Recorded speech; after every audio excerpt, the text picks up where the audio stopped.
방역당국이 국내 코로나19 확진 환자 28명의 역학적 특성을 분석한 결과를 공개했습니다.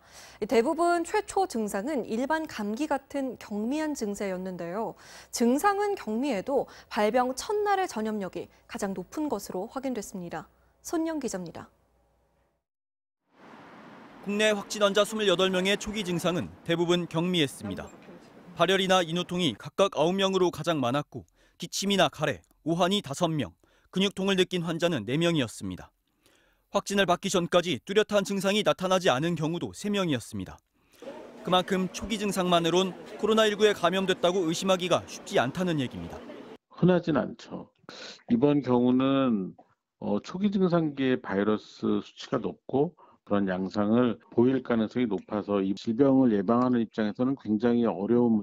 이처럼 초기 증세는 경미한데 전파력은 발병 첫날이 가장 높았습니다. 함께 거주하지 않은 사람 간의 전파 사례 5건 중 4건이 발병 첫날 감염된 것으로 나타났습니다. 발병한 첫날 많이 노출이 되고 첫날 노출된 환자들이 2차 감염자로 확진이 되는 패턴을 보여주어서 발병 초기에 전염력이 높다라는 것을 다시 한번 확인. 즉, 환자 스스로 증상이 있다고 느끼기 전에 밀집된 장소를 방문할 경우 지역사회 감염 가능성이 높아진다는 뜻입니다. 비교적 환자를 인지하기 어려운 초기 상태부터 전염력이 있다라는 그런 특성 때문에 지역사회 감염의 위험성이 상존하고 있다고 보고.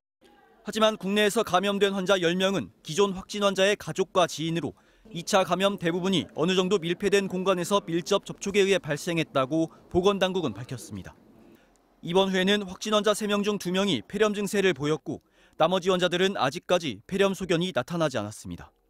잠복기는 1에서 9일까지 평균 4.2일이었는데 아직 무증상 감염 사례는 확인되지 않았습니다. 연령별로는 50대가 8명으로 가장 많았고 40대와 30대, 20대가 각각 6명, 60대와 70대는 각각 1명이었습니다. 성별로는 남성 15명, 여성 13명으로 큰 차이는 없었습니다. MBC 뉴스 손령입니다.